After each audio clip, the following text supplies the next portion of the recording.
Hello again. I'm the steward, and this is my second review of another book from, what is it? This one's a bit older than the previous one. 1890. The High School German Grammar with Appendices, Exercises, Opposition, and Vocabularies by van der Smissen and Fraser for the Education Department of Ontario. There we go. 75 cents. Authorized by the Education Department of Ontario. Exciting stuff. So, it's a German textbook from the 19th century for high school students in the province of Ontario. So, kind of cute because you can see at the time German was sort of an up-and-coming international language that everyone was learning. And you can see it has a whole list of we call it table of contents, and starts with the German alphabet. You'll note here that they use the Fraktur script. That's the old German sort of script, and with the pronunciations and sort of differences between similar letters. You can see, German nowadays has letters looking like English, but it didn't always, right? In the 19th century it looked kind of like this, which almost looks a bit sinister.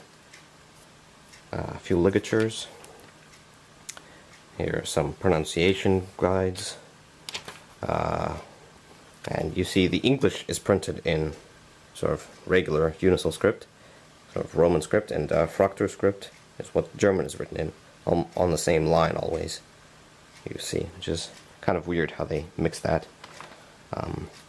Also interestingly is the cursive Fraktur script, which they show here, which is apparently very different from the modern German cursive, so much so that it is unreadable to Germans today for the most part without extra education. Here we go, a sample of German script in cursive. And of course here begin grammar lessons, lesson 1. And it's a bit interesting though. See, there's just describes, it's a general German grammar. It's not like German changed a whole lot except in the script since then.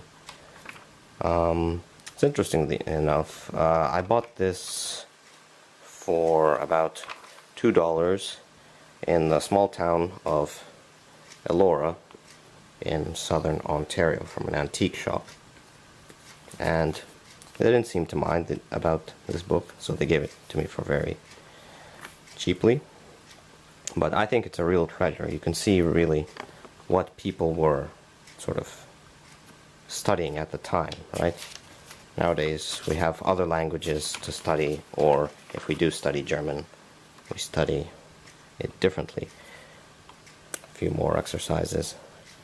There's not all that much to say about this one. It's just interesting. I guess if you know German, you could probably notice some, if you were to read it, you would notice some differences in maybe vocabulary or common phrases as compared to modern day. But as I don't know German, it's not something I know. And it has supplementary lessons and exercises at the back for you to do stuff.